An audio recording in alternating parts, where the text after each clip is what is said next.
हरे कृष्ण। ओम अज्ञानतिमिरन्धस्य ज्ञानाञ्जनशलाकया चक्षुरुन्मिलितं येन तस्मै श्रीगुरवे नमः। नमो विष्णुपादाय कृष्णपृष्ठाय भूतले श्रीमते भक्तिवेदान्त स्वामीति नामिने।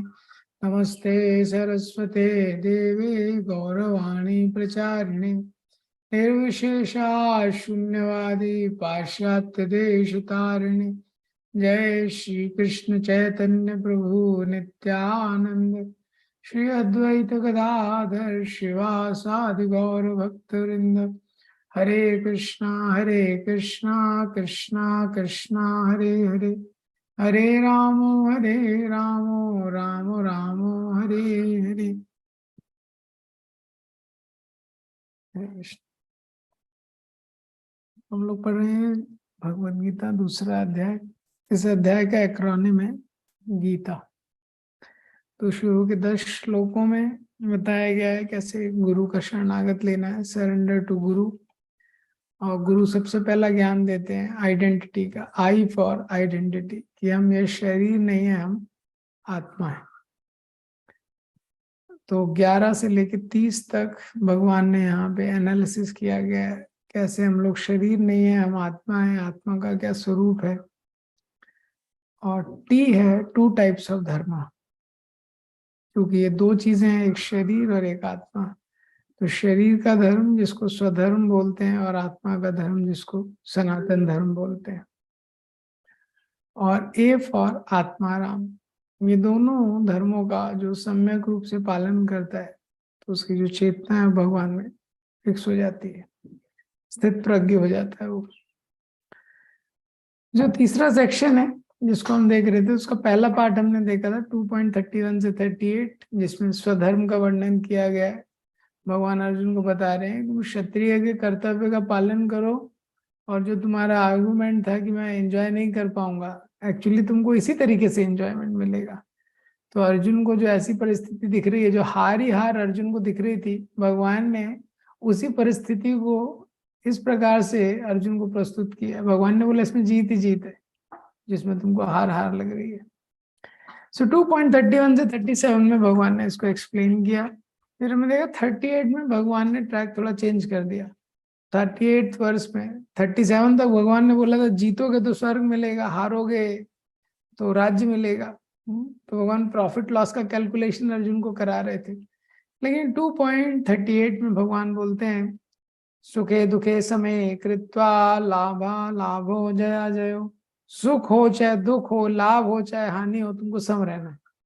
एकदम से भगवान ने ट्रैक चेंज कर दिया। ऐसा ट्रैक क्यों चेंज किया, तो 2.39 में भगवान बताते हैं वो ट्रैक इसीलिए चेंज किया क्योंकि भगवान अभी तक कर्मकांड के आधार पे अर्जुन को इंस्पायर कर रहे थे, और 2.38 से भगवान अभी निष्काम कर्म योग बताने वाले हैं। तो इसीलिए भगवान ने ट्रैक को थोड़ा चेंज किया निष्काम कर्म योग को बताने के लिए।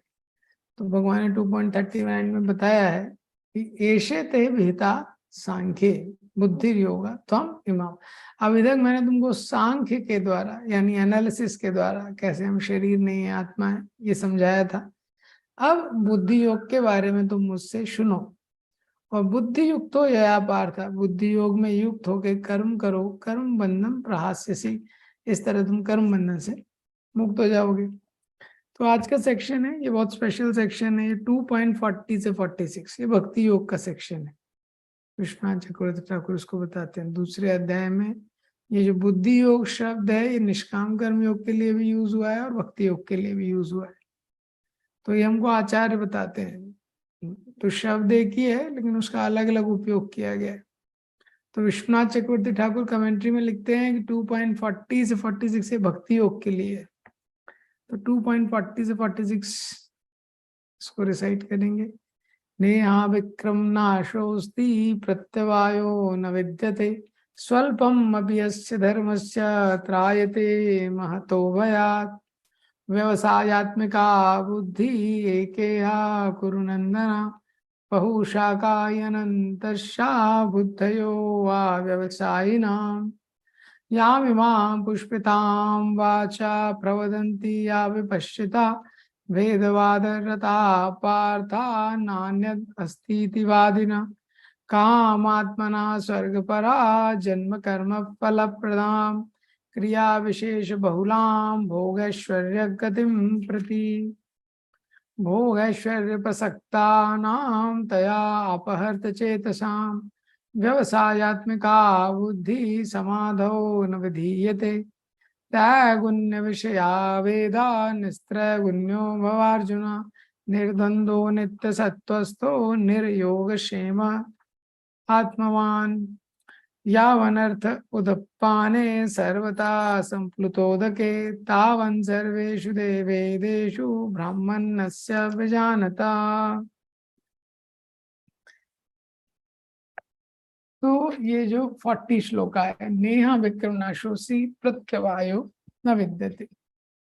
नेहा विक्रम नाशोस्ति, अविक्रम यानी प्रयास, इहा मतलब इस संसार में कोई भी प्रयास जो इस संसार में किया जाता है आइडियली भक्ति के पथ पे, नाशो अस्ति, उसका नाश ना कभी नहीं होता है। प्रत्यवायो न विद्यते, ना उसका कोई नाश होता है। प्रत्यवायो मतलब ना उसमें कोई नेगेटिव रिजल्ट होता है, ना उसका नाश होता है, ना वो कम होता है, ना उसमें कोई नेगेटिव रिजल्ट होता है। ये पहली लाइन है, नेहा विक्रम नाशोस्ति प्रत्यवायो न विद्यते।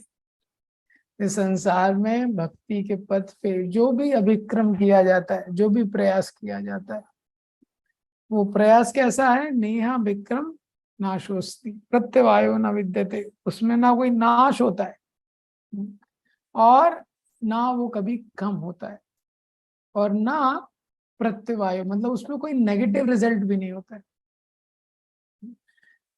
तो भक्ति का पाद इतना स्पेशल है। भक्ति में हम जो भी प्रयास करते हैं, जो भी हमने प्रयास करते हैं, ना तो उसमें कभी नाश होने वाला है, वो शुरू से ही परमानेंट रहता है।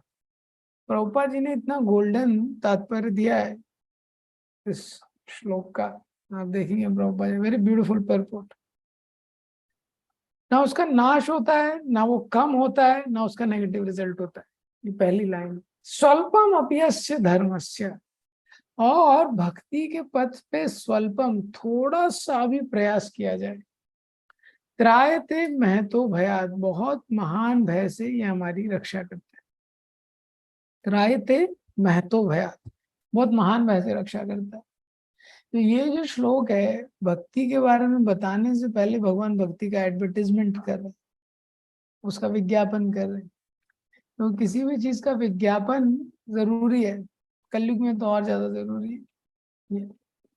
तो भगवान यहाँ पे बता रहे हैं भक्ति की क्या विशेषता है। ये जो भक्ति का पथ है ये कितना विशेष है, और भक्ति के पथ को डिस्टिंक्ट कर रहे हैं बाकी सारे पथों से। ये इतना स्पेशल पथ है, इसमें कोई भी प्रयास किया जाए उसका कभी नाश नहीं होता है। ये संसार में कौन सा आप ऐसा बिजनेस करेंगे कि ना कभी उसमें लॉस हो, ना कभी आपके प्रोडक्ट का जो डिमांड है कोई मार्केट में कम हो। ये और स्वल्पम अभ्यस्य, आपने थोड़ा सा कर दिया बहुत बेनिफिट हो जाए, ऐसा कोई बिजनेस नहीं। तो बिजनेस कोई व्यक्ति करता है संसार में, उसको ये तीनों चीजों की चिंता रहती है। करेक्ट। कोई भी व्यक्ति कोई भी व्यापार कर रहा है, सबसे पहला चिंता है उसको लॉस का, इसमें लॉस नहीं होना चाहिए। दूसरा उसको चिंता है जिस भी चीज का वो बिजनेस कर रहा है वो प्रोडक्ट का डिमांड कभी कम नहीं होना चाहिए, कि प्रोडक्ट का डिमांड कम हो जाता है। वो किसी चीज का बिजनेस कर रहा है, दूसरी चीज आ गई ये तो उसका डिमांड कम हो गया। ओला आ गया, ऑटो वगैरह का डिमांड कम हो गया। ये कंप्यूटर्स में देखते हैं कि पहले सीडी रहता था, क्या क्या रहता था। हाँ, पेन ड्राइव आ गया, एसएसडी है, हार्ड डिस्क है, अभी तो कुछ। हाँ, तो प्रोडक्ट जो है वो थोड़े समय तक रहता है, फिर डिमांड कम हो जाता है। ये जैसे बारिश है तो अम्ब्रेला का डिमांड है, लेकिन गर्मी का सीजन आएगा डिमांड कम हो जाएगा। तो कौन सा कोई भी प्रोडक्ट है उसका डिमांड हमेशा एक जैसा नहीं रहता है। तो पहला तो क्या है, लॉस होने का चांसेस है हर बिजनेस में। कोई भी व्यापारी बिजनेस करता है इसी अंडरस्टैंडिंग से करता है कि इसमें लॉस हो सकता है। दूसरा, डिमांड हमेशा एक जैसा नहीं रहता, डिमांड भी कम होता है। तीसरा, बहुत प्रयास करने के बाद, बहुत प्रयास करने पड़ते हैं। आप देखेंगे बहुत रिच लोग भी जो हैं, हाँ, वो भी बहुत मेहनत करते हैं। जैसे मुकेश अंबानी है, अनिल अंबानी है। मुकेश अंबानी शायद वर्ल्ड के टॉप 20 रिचेस्ट में आता है। हाँ, और धीरू भाई अंबानी का ऑलरेडी इतना प्रॉपर्टी था। तो एक में व्यक्ति बोल सकते हैं ऑलरेडी पिताजी का इतना प्रॉपर्टी है, कुछ करने की जरूरत नहीं, लेकिन आप देखो बहुत मेहनत करना पड़ता है इनको। हाँ, साधारण व्यक्ति से ज्यादा ही मेहनत करते हैं ये लोग, जो है केवल उसको मेंटेन करने के लिए। ऑलरेडी है उनके पास, उसको मेंटेन करने के लिए इतना मेहनत है। भक्ति का पद भगवान बता रहे हैं स्वल्पम अपि, इसमें कोई तो नाश नहीं है, कभी कम नहीं होगा। और थोड़ा सा भी स्वल्पम अभ्यस्य धर्मस्य, थोड़ा सा भी इसमें प्रयास किया जाएगा, बड़े महान भय से ये हमारी रक्षा करता है। कि महान भय क्या है इसको भी देखेंगे हम। तो ये भक्ति की स्पेशलिटी। तो पहले विश्वनाथ चक्रवर्ती की ठाकुर ने जो टीका दिया है उससे मैं आपको एक्सप्लेन करता हूँ। तो विश्वनाथ चक्रवर्ती ठाकुर ने इसका एक टीका दिया है, एक टीका दिया है इसका बलदेव विद्याभूषण ने जो दिया है। तो विश्वनाथ चक्रवर्ती ठाकुर बताते हैं कि ये जो सेक्शन है, वैसे ये निष्काम कर्म योग का सेक्शन, लेकिन दो तरह के योग यहाँ पे बताए गए हैं, भक्ति और निष्काम कर्म योग। तो भक्ति और निष्काम कर्म योग लोग ज्यादातर समान ही समझते हैं। तो ये सेशन में बहुत एक इम्पॉर्टेंट कॉन्सेप्ट है, इसको ध्यान से सुनिएगा, क्योंकि प्रैक्टिकल लाइफ के लिए ये कॉन्सेप्ट बहुत महत्वपूर्ण है। यहाँ पहली बार भगवान भक्ति के कॉन्सेप्ट को लॉन्च कर रहे हैं। तो निष्काम कर्म योग क्या है कि शास्त्रों में निहित जो कर्तव्य व्यक्ति के लिए बताए गए हैं उनको वो करता है और भगवान को अर्पण करता है, और उसको अपने लिए कोई इच्छा नहीं है। ठीक है, prescribed duties which are offered to the Lord without personal desire, ये है निष्काम कर्म योग। जो उसके लिए निहित कर्तव्य है भगवान को अर्पण करता है और खुद के लिए कोई इंद्रिय तृप्ति की इच्छा नहीं, ये निष्काम कर्म योग है। ठीक है, ये 2.47 से स्टार्ट होता है, कर्मण्यवादी का रास्ते से। इससे पहले का ये जो श्लोक है 2.40 से 45, ये क्या है, भक्ति योग की सेक्शन है। क्योंकि भक्ति ही केवल एक ऐसा मार्ग है जो गुणों के परे है। तो 2.45 श्लोक में भगवान अर्जुन को बोलते हैं, त्रैगुण्य विषया वेदा निस्त्रैगुण्य भवार्जुना। तीनों गुणों, ये जो विषय में है, तीनों गुणों से निस्त्रैगुण्य, तुम तीनों गुणों के परे अर्जुन जाओ। निस्त्रैगुण्य भवार्जुना निर्द्वंद्व नित्य सत्यस्तु निर्योग क्षेम वहां में। तो भगवान यहाँ पे बोलते हैं कि त्रैगुण्य विषया वेदा, जो वेद हैं उनमें बेसिकली 3 विषयों के बारे में ज्यादा चर्चा है, धर्म अर्थ काम का चर्चा ज्यादा है। तुम इनसे परे जाओ, तीनों मोड्स जो हैं उनके तुम परे जाओ। तो तीनों मोड्स के बियॉन्ड केवल भक्ति योग है। इसीलिए जो सेक्शन है विश्वनाथ चक्रवर्ती ठाकुर बोलते हैं भक्ति योग में, तो जो ज्ञान है, ज्ञान भी सत्वगुण में रहता है, सत्व का मिश्रण रहता है। और जहां भी कर्म हो रहा है तो उसमें रजस का मिश्रण रहता है। ये तो निष्काम कर्म योग जो है, तो अब देखिए कितने स्तर रहते हैं। सबसे नीचे का स्तर है, व्यक्ति संसार में भोग करता है, किसी चीज की परवाह नहीं करता है, तो वो मनुष्य नहीं है, शास्त्रों के अकॉर्डिंग वो पशु है। उसको कुछ मतलब नहीं है क्या करना है, बस एंजॉय करना है उसको।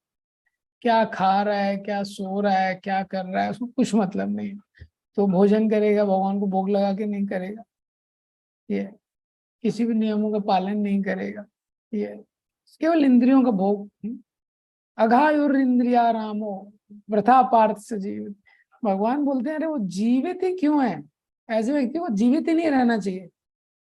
शायद भागवत गीता में लिखा है क्यों नहीं जीवित रहना चाहिए, वो जितना दिन जीवित रहेगा वो गलत रिएक्शन इकट्ठा करता रहेगा। जितना दिन जीवित रहेगा उतनी दुर्गति होने वाली उसके आगे। क्यों? वो इंद्रिय भोग कर रहा है, कुछ मतलब नहीं है शास्त्र में क्या लिखा है, किसको पता है, कि खा रहा है, पी रहा है, सो रहा है, कुछ मतलब नहीं। भगवान बोले वृथा पार्थ से जीव, व्यर्थ में जीवित है वो, क्योंकि हर सांस के साथ पाप को इकट्ठा कर रहा है। ये इसके ऊपर का स्तर है कर्म कांड का स्तर। तो जो कर्म कांड का स्तर है, ये स्तर क्या है, व्यक्ति भोग करना चाहता है लेकिन वो भोग अपने मन माने ढंग से नहीं करता है, जो शास्त्रों में दिया हुआ है उसी तरीके से करता है। तो वेदों में पद्धति है, अगर आपको एंजॉय भी करना है तो वेदों में दिया है कैसे आप धर्म अर्थ काम, धर्म का पालन कीजिए, उससे अर्थ आएगा, तो उससे आप एंजॉय कर सकते हैं। वो कर्म कांड है। तो लोग अलग अलग पूजा करते हैं, यज्ञों का अनुष्ठान करते हैं, वो भगवान में कोई भक्ति नहीं है उनकी, एंजॉय करना चाहते हैं बेसिकली। हाँ, उनके जीवन का एक सूत्रीय कार्यक्रम है हमको एंजॉय करना है, लेकिन वो क्या है कि भगवान को इन्वॉल्व कर लेते हैं उसमें। उनको है कि चलो वेदों के तरीके से करते हैं, तो ये उससे बेटर स्तर है। तो ये जो व्यक्ति है, इसको अपने पुण्य पाप का कर्म भोगना पड़ेगा। तो पुण्य कर्म करेगा तो ऊपर के लोकों में जाएगा, स्वर्ग आदि लोकों में। पाप कर्म करेगा तो उसका भी भोगना पड़ेगा। और पुण्य और पाप एक दूसरे को काटते नहीं। ऐसा नहीं है कि पुण्य हो गया पाप कट जाएगा, नहीं, ऐसा नहीं होता। पुण्य और पाप एक दूसरे को कैंसल आउट नहीं करते हैं, दोनों को इंडिविजुअली भोगना पड़ता है। अब इसके ऊपर का जो स्तर है वो स्तर है सकाम कर्मयोग का। तो सकाम कर्मयोग में क्या होता है, व्यक्ति कर्म कर रहा है, जो शास्त्रों में दिया वही कर्म कर रहा है, लेकिन उसको समझ में आता है ये मैं अपने भोग के लिए, उसको फ्रस्ट्रेट हो जाता है, वो एग्जॉस्ट हो जाता है। एक समय पे उसको समझ में आता है कि भोग में संतुष्टि नहीं है, कुछ परसेंटेज भगवान को ऑफर करने लगता है। जो भी उसका प्रॉफिट है, मनी है, अर्निंग है, 10%, 20%, 30%, ऐसा कुछ तो भगवान को ऑफर करने लगता है। ये उसके ऊपर का स्तर है सकाम कर्मयोग। हाँ, अपने प्रॉफिट में, अपने जीवन में, अपने बिजनेस में, अपने लाइफ में भगवान को पार्टनर बना लेता है। इसके ऊपर का स्तर है निष्काम कर्मयोग, जो ये सेक्शन है निष्काम कर्मयोग 2.47 ऑनवर्ड्स। निष्काम कर्मयोग क्या है, वो जो भी कर्म कर्म वो करता है, जो उसका स्वभाव है उसके अनुसार वो कर्म करता है ये, लेकिन अपने लिए वो कुछ भी फल नहीं रखता। मतलब जितना केवल जीवन निर्वाह के लिए चाहिए, परिवार के भरण पोषण के लिए जितना चाहिए, निर्वाह के लिए चाहिए, दैट्स इट।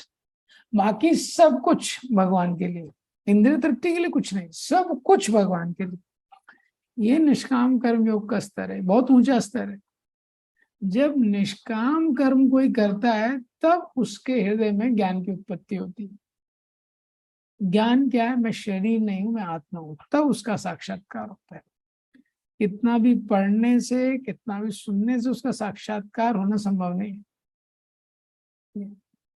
तो सब कुछ भगवान के लिए कर रहे हैं, निष्काम कर्म योग। सन्यासी का ये लेवल होता है, छोटा लेवल नहीं है, बहुत बड़ा लेवल है। हाँ, साधारण लेवल नहीं है। तो जितना केवल जीवन में भरण पोषण के लिए चाहिए उतना रखता है, बाकी सब कुछ भगवान के लिए। हाँ, उसमें तो कौन फिट होगा। अभी इसका ज्यादा डिस्क्रिप्शन सुनेंगे उसमें टेंशन हो जाएगा लोगों को।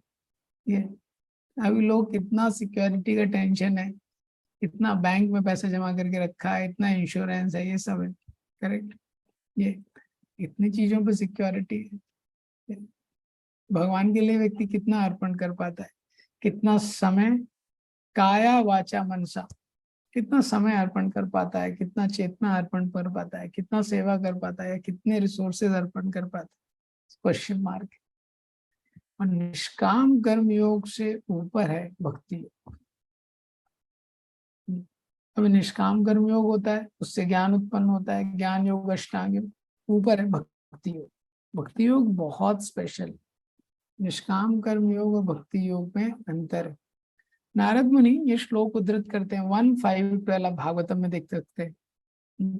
नैष्कर्म्यमपि अच्युत भाव वर्जितम नाशोभते ज्ञानमलम निरंजनम कुता पुनः शाश्वत भद्रम ईश्वरे।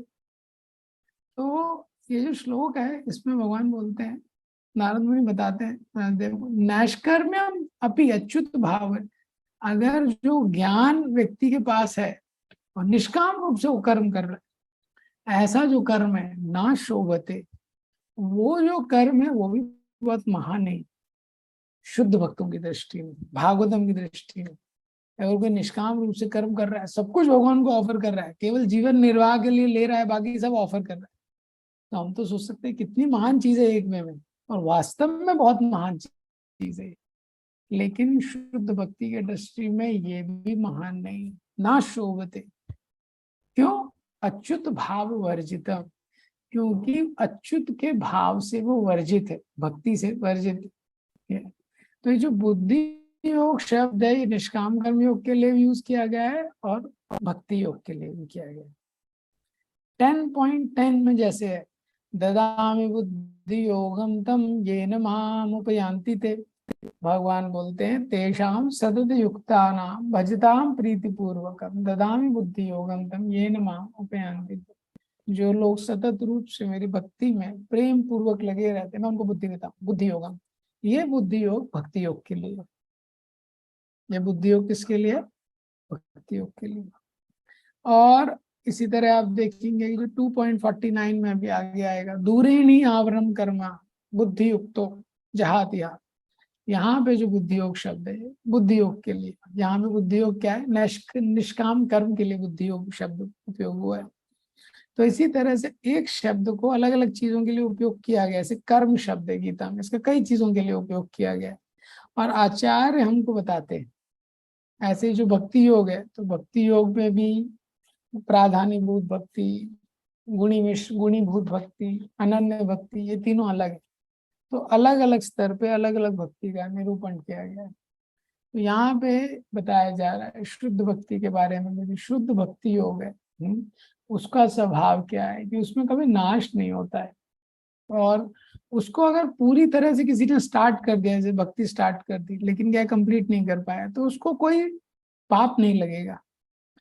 जैसे यज्ञ आदि कर्मों में कोई व्यक्ति यज्ञ कर रहा है, शुरू कर दिया, खत्म नहीं कर पाया, तो ना उसको रिजल्ट मिलेगा और पाप भी लगेगा। आपने देखा है भागवतम में भी वर्णन है, विश्व रूप है वो, मंत्र को चैंट कर रहा है। ऐसे व्यक्ति को उत्पन्न करना चाहता है जो इंद्र की मृत्यु करेगा, इंद्र शत्रु ऐसे कुछ उसको बोलना है, लेकिन थोड़ा वो लंबा उच्चारण कर दिया उसने, इंद्रा शत्रु। तो क्या हो गया संस्कृत में, उसका डिफरेंस क्या हो गया? ऐसा व्यक्ति उत्पन्न हो गया जो इंद्र के द्वारा मारा जाएगा। वो उत्पन्न करना चाहता था जो इंद्र को मारेगा। हाँ, थोड़ा मंत्र ऊपर नीचे हो गया। हमारे तो हरे कृष्णा मंत्र में इतना वेरिएशन होता है, अगर ये रूल लगने लगा पता नहीं हमारे साथ क्या होगा। हर डिवोटी का हरे कृष्णा मंत्र का ट्यून अलग रहता है, लेकिन वैदिक मंत्रों में एक्सेंट का भी इतना मैटर करता है। तो सोच सकते हैं ये बाकी यज्ञों में निग नाम के राजा थे, उन्होंने बहुत सारी गाय दान दी थी, गलती से कुछ एक गाय वापस आ गई, वापस उसको दान दे दिया, उसका इतना बड़ा उनको रिएक्शन बनने लग गया, छिपकली बन गए। तो भक्ति में ऐसा नहीं है। बाकी प्रोसेस में क्या है, पहले तो आपको कंप्लीट करना पड़ेगा। कोई योगी है कुछ भी कर रहा है, कंप्लीट करना पड़ेगा उसको, जब तक कंप्लीट नहीं करेगा तो रिजल्ट नहीं मिलता है।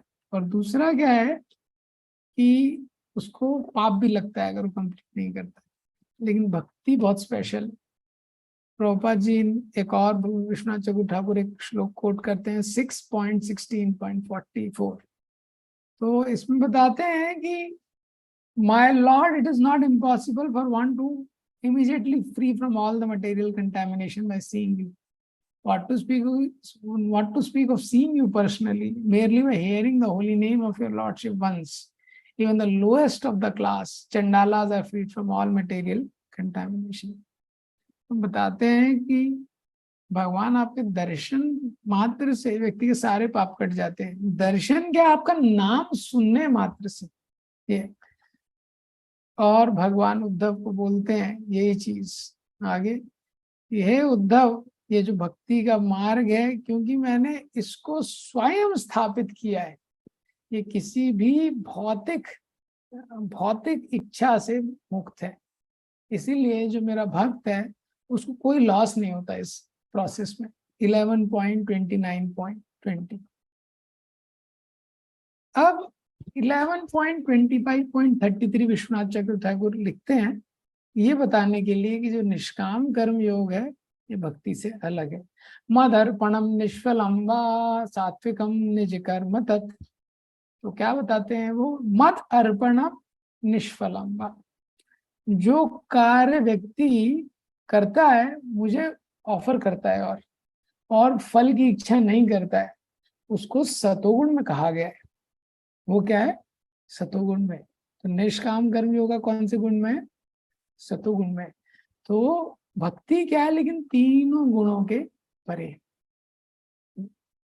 इसीलिए जो भक्ति है, स्वल्पम अप्यस्य धर्मस्य त्रायते महतो, छोटा सा भी एंडेवर।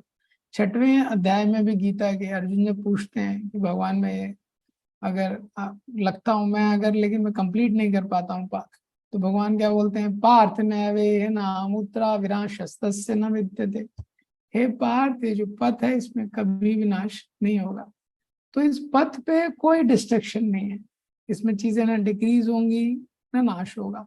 और थोड़ा सा भी व्यक्ति इस पथ पे करता है, बहुत ग्रेटेस्ट फियर है, उससे व्यक्ति बच जाएगा। ग्रेटेस्ट फियर क्या है, ग्रेटेस्ट फियर है कि मनुष्य जन्म लेने के बाद वापस से अगर किसी को पशु योनि में जाना पड़े, तो बहुत बड़ा ग्रेटेस्ट फियर है। तो व्यक्ति अगर स्वर्ग भी जाता है, स्वर्ग के बाद क्या है, शीने पुण्य मर्त लोकम विशंति, पुण्य खत्म होता है, वापस से मृत्यु लोक में आना पड़ता है। तो ये बहुत बड़ा डेंजर है, ये बहुत बड़ा डेंजर है। यहाँ पे भगवान बता रहे हैं भक्ति के बारे में। तो जब हम स्पिरिचुअल लाइफ प्रैक्टिस करते हैं, हम एक ऐसी चीज का प्रयास कर रहे हैं भक्ति योग में जो शाश्वत है। बाकी सारी चीजें संसार में क्षणिक हैं, क्षण भंगुर है। लेकिन जब हम भगवान जो की भक्ति करते हैं, वो क्या है, परमानेंट। प्रभुपाद जी का आप तात्पर्य देखेंगे, इतना ब्यूटीफुल परपोर्ट प्रभुपाद जी ने लिखा है। पहला लाइन है, एक्टिविटी इन कृष्ण कॉन्शियसनेस और acting for benefit of Krishna without expectation of sense gratification is the highest transcendental quality of work। भगवान की प्रसन्नता के लिए जो क्रिया की जाती, भगवान की प्रसन्नता के लिए, हाँ, कोई भौतिक इच्छा नहीं, वो highest transcendental quality of work है। Even a small beginning of such an activity finds no impediment, nor can that small beginning be lost at any stage। छोटा सा भी जो बिगिनिंग किया जाए इस दिशा में, ना कभी उसका नाश होता है ये, और ना उसमें कोई बाधा आती है। Work begin on material plane has to be completed, otherwise the whole attempt becomes a failure. भौतिक संसार में हम देखते हैं, जब तक आप कोई चीज कंप्लीट नहीं करेंगे वो यूजलेस है। आप इंजीनियरिंग कर रहे हैं, मेडिकल कर रहे हैं, जब तक सारे साल सारे सब्जेक्ट्स कवर नहीं करेंगे, हाँ, तब तक क्या है, वो क्या हो जाता है, यूजलेस है, उसका कोई वैल्यू नहीं है। लेकिन भक्ति कैसा है, 1% done in Krishna consciousness bears permanent result, so that the next beginning is from the 2%। हाँ, प्रभुपाद जी क्या गोल्डन स्टेटमेंट है। प्रभुपाद जी बोले 1% भी किया ना तो यूज, अगली बार 2%। ये संसार में इसलिए हम देखते हैं कि बहुत इंपॉर्टेंट है ये श्लोक का सिद्धांत समझना। हमको देखना चाहिए कहाँ हम लोग इन्वेस्ट कर रहे हैं अपना टाइम। ये कहाँ हम लोग, कोई व्यक्ति है, जनरली कुछ भी चीज अगर आपको दी जाती है, आपको बोला ये आपके पास है,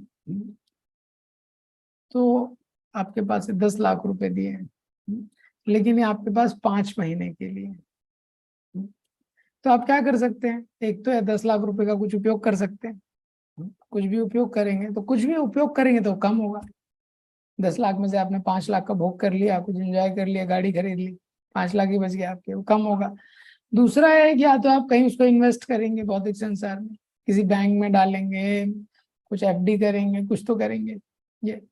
लेकिन क्या है, ये संसार में जिस बैंक में डालेंगे बैंक भी बंद होने वाला है। ये संसार में कहीं पे भी हम कोई भी इन्वेस्टमेंट कर रहे हैं, तो सबसे पहला चीज क्या है कि वो शाश्वत रहना चाहिए। अगर शाश्वत नहीं है, ऐसी जगह इन्वेस्ट कर रहे हैं, तो वो लॉस होने ही वाला है, वो तो नष्ट होने ही वाला है। केवल समय का अंतर है। हाँ, किसी के 5 साल, 10 साल, 15 साल, उसके बाद सब चीजें नष्ट होने वाली है। तो इसीलिए बोला गया है कि जैसे ही व्यक्ति का जन्म होता है, उसको एक बहुत बड़ा खजाना मिलता है। कौन सा खजाना, समय का। जैसे ही मनुष्य शरीर में जीव आता है, उसको एक बहुत बड़ा ट्रेजर मिलता है समय का, जब तक उसका जीवन है 50 साल का, 60 साल का। और यही सबसे मूल्यवान चीज हर व्यक्ति के पास है, जन्म और मृत्यु के बीच का जो समय है। और ये कैसा खजाना है, उसके वो चाहे चाहे ना चाहे, ये संसार का संपत्ति 10 लाख है तो हो सकता है दो कुछ भी खर्च नहीं करेगा तो 10 लाख रखा रहेगा, लेकिन ये ऐसा खजाना है रोज खत्म हो रहा है। आयुर्हर्ति वया पुंसा उद्यन्नस्तो चयन्नसो, सूर्य का उदय होता है और अस्त होता है, ये खजाना कम होते रहता है। ये किसमें हम इस खजाने को लगा रहे हैं, ये व्यक्ति को देखना पड़ेगा, किस चीज में वो है समय रूपी जो धन है उसको लगाता है। उसको एक ऐसी चीजों में उसको लगाना चाहिए कि शाश्वत उसका रिजल्ट हो। और यही भगवान इस श्लोक में बता रहे हैं, इसको यहाँ लगाओ, क्योंकि अगर भक्ति में इसको लगाओगे तो क्या होगा, शाश्वत रिजल्ट देगा। और कहीं भी तुमने लगाया तो प्रॉब्लम क्या है, पहले तो लॉस। कहीं भी हम समय लगाते हैं संसार में, जिम्मेदारियों के लिए, बहुत सारी चीजों के लिए कहीं ना कहीं समय लगाना पड़ता है, लेकिन उसमें लॉस श्योर है। अभी तक कंप्यूटर इंजीनियरिंग का बच्चा रहता है, जब तक कुछ सीखता है, सी सीखता है, C++ सीखता है, कंपनी में जाता है, वहां दूसरी लैंग्वेज चल रही है, और उसको दूसरी चीज पढ़नी पड़ती है। करेक्ट। हम में से बहुत सारे लोग आप रिफ्लेक्ट कर सकते हैं, हमने जो पढ़ाई की है और जिस कैरियर में हम है उसका क्या रिलेशन है। कई बार क्या कुछ रिलेशन नहीं रहता, जो पढ़ाई किया उसको कुछ यूज नहीं है जिस कैरियर में, ये और इतना समय कैसे नष्ट हो जाता है। लेकिन भक्ति के लिए समय डालने के लिए हम लोग बहुत वो सोचते हैं कि कितना टाइम देना चाहिए, ज्यादा भक्ति नहीं होनी चाहिए, ज्यादातर व्यक्ति के माइंड ये रहता है। तो ये बेस्ट इन्वेस्टमेंट ऑफ टाइम है। बेस्ट इन्वेस्टमेंट का टाइम कहाँ पे हो सकता है, एक ऐसी चीज के लिए जो हमेशा रहेगी। तो इसीलिए जो हमारा कॉन्शियसनेस है, ये हमारा जो कॉन्शियसनेस है ये इम्पोर्टेंट है। ये कॉन्शियसनेस कहाँ अटैच हो रहा है, अगर इस कॉन्शियसनेस, इस चेतना का निवेश हमने भक्ति की क्रियाओं में लगा दिया, 1% भी जो हमारा भगवान कृष्ण के प्रति आकर्षण रहेगा वो फिक्स रहेगा। अगले जन्म में स्टार्ट करेंगे वहां से शुरू होगा। भक्ति इतनी स्पेशल है, इसलिए आप देखेंगे कुछ लोग, जैसे आप राधानाथ महाराज का बुक पढ़ेंगे, जर्नी होम, गौर गोविंद महाराज का जीवनी है, गुड फॉर्च्यून अराइजेस, भक्ति चारू महाराज का है ओशन ऑफ मर्सी, भक्ति तीर्थ महाराज का है ब्लैक लोटस। ये सारे लोगों का जीवन देखेंगे, साधारण जीवन नहीं था, और शुरू से ही एक ऐसा आकर्षण इनको कृष्ण के प्रति था। हाँ, मतलब काफी कुछ ऑलरेडी ये कंप्लीट करके आए। तो इसीलिए हमको बहुत ध्यान से लाइफ में प्रायोरिटाइज करना चाहिए, यही इस श्लोक में बताया गया। भक्ति इतना स्पेशल एंडेवर है, इसमें ना लॉस है ना डिस्ट्रक्शन है और ना कोई फियर है, क्योंकि क्या है ना, इसमें कोई नेगेटिव चीज है। तो क्या व्यक्ति प्रायोरिटी सेट कर रहा है। कहीं भी हम लोग जाते हैं, कभी यात्रा में जाते हैं, घूमने जाते हैं, सूटकेस पैक करते हैं, तो सूटकेस पैक करते हैं बड़े ध्यान से पैक करते हैं। क्यों? क्योंकि अभी फ्लाइट में जाना है, लगेज एक लिमिट है, उतना ही ले जा सकते हैं। तो ऐसा नहीं कि सब भर लिया। अब जैसे किसी को ट्रेन में जनरल में जा रहा है तो वो लोग वह बोरी भर लेंगे, सब कुछ भर लेंगे। करेक्ट। अभी लेकिन आपको अगर फ्लाइट में जाना है तो आप बड़ा सोच के देखेंगे क्या क्या भरना है, क्या करना है। तो फिर आपने सूटकेस भरा, देखा कुछ अननेसेसरी थिंग्स हैं, तो फिर आप उसको निकाल लेंगे इस तरीके से। तो इसी तरह से हमारा जो समय है, ये जो जीवन की यात्रा है, वो बहुत सीमित समय हमारे पास है। जैसे हम सूटकेस को फ्लाइट में जाते समय सूटकेस में जो महत्वपूर्ण चीज है उसको ही डालते हैं, इसी तरह हमारा जो समय है सुबह से लेकर शाम तक, उसमें हमको सही से प्रायोरिटाइज करना चाहिए किस चीज को हम। जब टाइम मैनेजमेंट का सेमिनार लिया जाता है स्टूडेंट्स के लिए, तो आप देखेंगे उसमें 4 क्वाड्रेंट रहते हैं। हाँ, important, urgent, not important, not urgent, ऐसा कुछ रहता है ना। तो इसमें क्या है, एक क्वाड्रेंट रहता है वो अर्जेंट एंड नॉट इम्पॉर्टेंट। तो ज्यादातर लोगों का जीवन आप देखेंगे इससे भरा हुआ है। ज्यादातर समय हम किसमें व्यतीत करते हैं, लगता है तो अर्जेंट है, वो ज्यादातर चीजें इंपॉर्टेंट नहीं है, अर्जेंट एंड नॉट इम्पॉर्टेंट। जब टाइम मैनेजमेंट का सेमिनार देते हैं तो जनरली बताया जाता है कि भाई, हाँ, एक है इम्पॉर्टेंट एंड अर्जेंट, तो वो तो क्राइसिस है। इम्पॉर्टेंट एंड अर्जेंट, घर में सिलेंडर खत्म हो गया, अभी गैस में सब्जी रखी हुई है, वो तो लाना ही पड़ेगा, उसमें कुछ नहीं कर सकते। इम्पॉर्टेंट एंड अर्जेंट हो गया। दूसरा क्वाड्रेंट है इम्पॉर्टेंट बट नॉट अर्जेंट। और टाइम मैनेजमेंट के सेमिनार में बताया जाता है कि भाई यहाँ पे ध्यान दो, क्योंकि इम्पॉर्टेंट पर नॉन अर्जेंट में क्या आता है, ट्रेनिंग इसमें आता है, लर्निंग इसमें आता है। इस क्वाड्रेंट पे आप ध्यान दो, क्योंकि इम्पॉर्टेंट और नॉट अर्जेंट है, नॉट अर्जेंट है लेकिन ये इम्पॉर्टेंट है। और अगर आप इसको नहीं करोगे एक समय पे अर्जेंट इम्पॉर्टेंट हो जाएगा। और यही जो क्वाड्रेंट है, ग्रोथ का क्वाड्रेंट है। और एक क्वाड्रेंट है अर्जेंट एंड नॉट इम्पॉर्टेंट, उसको अवॉइड करना है। लेकिन ज्यादातर हम अपने दिन का प्लानिंग नहीं करते, प्रायोरिटी नहीं करते। देखिए समय रूपी जो हमारे पास फाइनाइट रिसोर्स है वो एकदम लॉस्ट हो जाता है। इसीलिए यहाँ पे बताया जा रहा है कि त्रायते महतो भयात स्वल्पम अपयस्य धर्मस्य।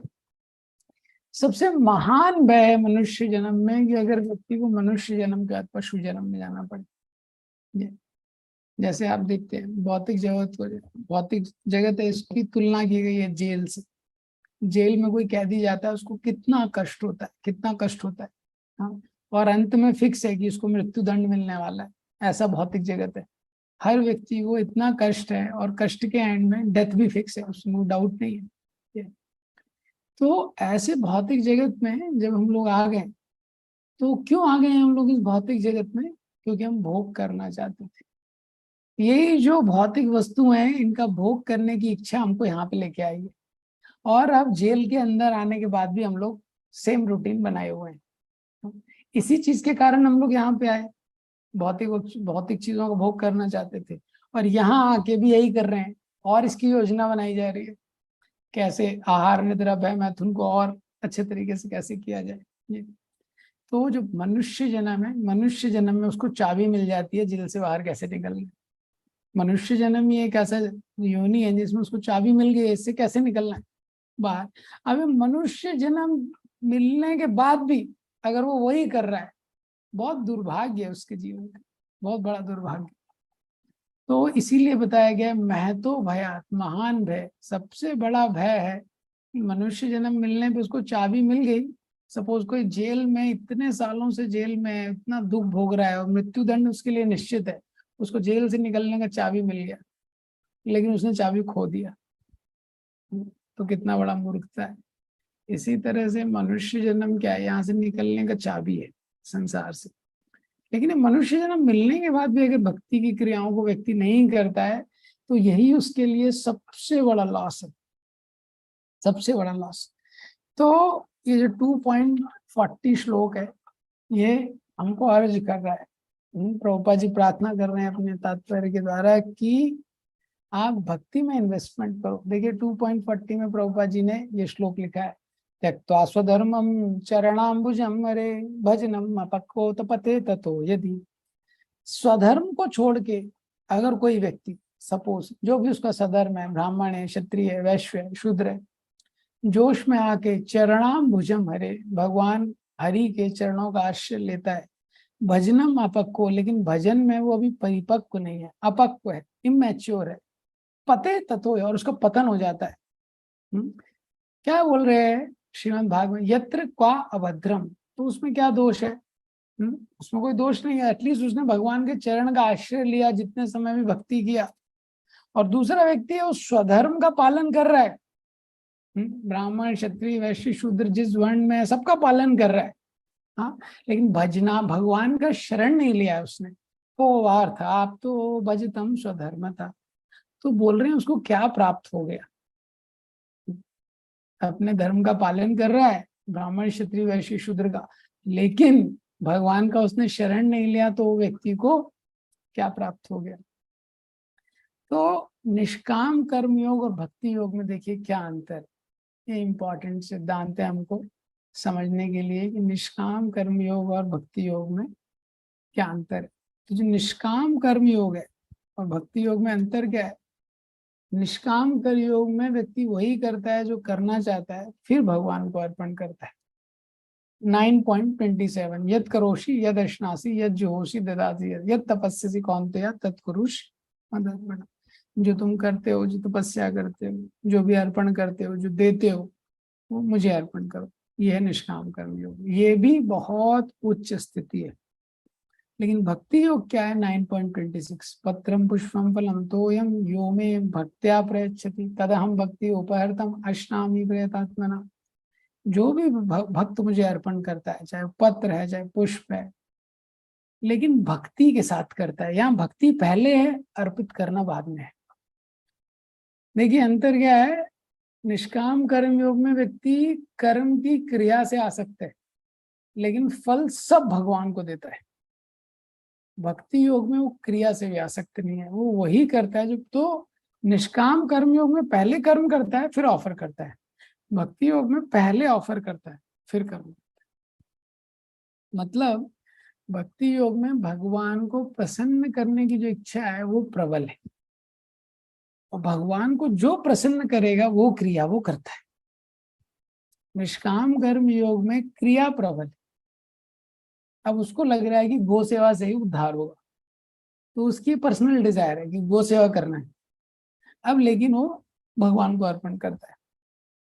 उसको लगता है कि अगर मैं ये करूंगा, जो भी उसकी माइंड की इच्छा, बिजनेस कर रहा है, कुछ कर रहा है, लेकिन भगवान को अर्पण कर रहा है पूरा सब कुछ। ये निष्काम कर्म योग। तो ये भी बहुत ऊंची स्थिति है, लेकिन अंतर है दोनों में। क्या है अंतर? भक्ति में वो भगवान की प्रसन्नता इंपॉर्टेंट है, उसके लिए ही सब कुछ करता है। इसीलिए पांडवों के लिए भगवान ने कितना कुछ कर दिया। क्यों किया है? भागवतम में उसका चर्चा है।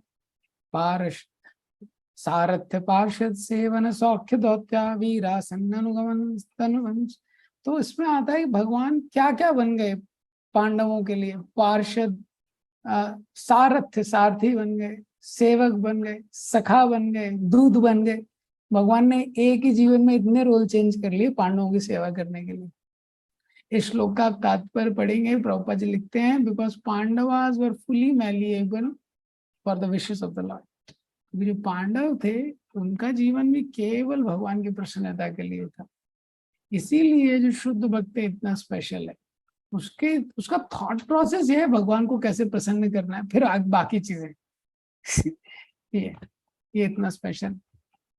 देखिए जैसे उदाहरण के लिए एक पिता के दो पुत्र हैं। अब पिताजी वृद्ध हो गए हैं। अब पिताजी बिजनेस देना चाहते हैं अपने पुत्रों को। दोनों पुत्र योग्य हैं, एक ज्यादा टैलेंटेड, एक थोड़ा कम टैलेंटेड। तो एक पुत्र है, उसको बुलाते हैं, तो पिताजी से बोलते हैं ठीक है आप मुझे बिजनेस दे दीजिए, आपको टाइम हो ही गया है। तो पिताजी से पूछता है आप बताइए आपकी क्या अपेक्षा है। पिताजी बोलते हैं देखो बिजनेस में ना प्रॉफिट बढ़ना चाहिए, 10% हर साल बढ़ना चाहिए। तो लिख लेता है, बोलता है ठीक है। और बोले हर साल 20 नए प्रोडक्ट ऐड होने चाहिए, लिख लेता है, बोला ठीक है। और बोला, वो बोलते हैं कि अभी देखो हमारे दो दो दो शॉप है, हाँ हर साल एक शॉप बढ़ना चाहिए, लिख लेता है। बोले और कुछ? बोले नहीं। पिताजी से बोलता है एकदम चुप रहना, आप कुछ मत बोलना। यही 3 चीजें हैं ना, हर साल एक नई शॉप खुलनी चाहिए, 20 प्रोडक्ट बढ़ने चाहिए, 10% प्रॉफिट बढ़ना, यही है ना, कर दूंगा मैं। अब आप एकदम चुप रहना, आपको कुछ बोलने की जरूरत नहीं। एक ये व्यक्ति है, ये जो पुत्र है ये भी सब कुछ पिता को ही लाके देता है, प्रॉफिट पिता को ही लाके दे रहा है, और पिताजी ने जो कंडीशन बोली है उसी के अनुसार करता है। दूसरा पुत्र है, उसको पिताजी बुलाते हैं, वो भी पूछता है कि क्या आपकी अपेक्षा है। वो बताता है कि क्या क्या अपेक्षा है। पिताजी यही 3 अपेक्षाएं बताते हैं। अब वो पुत्र बोलता है ठीक है आपके आशीर्वाद से मैं प्रयास करूंगा, लेकिन आप रहिएगा, आप बताइएगा कैसे करना है, क्या करना है, वैसे ही मैं करूंगा। तो अब ये दूसरा पुत्र है कम टैलेंटेड है, पहला वाला ज्यादा टैलेंटेड है, लेकिन पिताजी किससे प्रसन्न होके किसको बिजनेस देंगे? किससे प्रसन्न होके बिजनेस देंगे पिताजी? तो अगर आप इस पे सोचेंगे तो नेचुरली वो दूसरे वाले को देंगे, पहले वाले को नहीं देंगे, हालांकि पहला वाला ज्यादा टैलेंटेड। क्या अंतर है? यही अंतर है निष्काम कर्म योग और भक्ति में। भक्ति में भक्त केवल क्रिया नहीं, वो प्रॉफिट तो दे ही रहा है सब भगवान को, सब भगवान के ही है, वो क्रिया भी वैसे ही करना चाहता है जैसे भगवान चाहते हैं। ये अंतर है। और इसीलिए निष्काम कर्मयोग और भक्ति में भी बहुत अंतर है। तो पहला लड़का है वो भी प्रॉफिट पिताजी को दे रहा है, वो भी सब कुछ पिताजी की कंडीशन के अकॉर्डिंग कर रहा है, ये लेकिन उसकी क्रिया में आ सकती है। तो ये अंतर है। इसलिए भक्ति के पाथ पे कॉन्शियसनेस इंपॉर्टेंट है। तो जो स्वरूप सिद्ध भक्ति के लक्षण है जो हम करते हैं, श्रवणम, कीर्तनम, स्मरणम, पाद सेवनम, ये हमको करना चाहिए, बहुत स्पेशल है और भगवान की प्रसन्नता के लिए करना चाहिए। तो इसके आगे अभी भक्ति का जो डिटेल है, तो ये भक्ति कैसे करनी चाहिए ये 2.41 में दिया है। बहुत बहुत धन्यवाद। भगवद गीता जय श्री प्रभुपाद जय।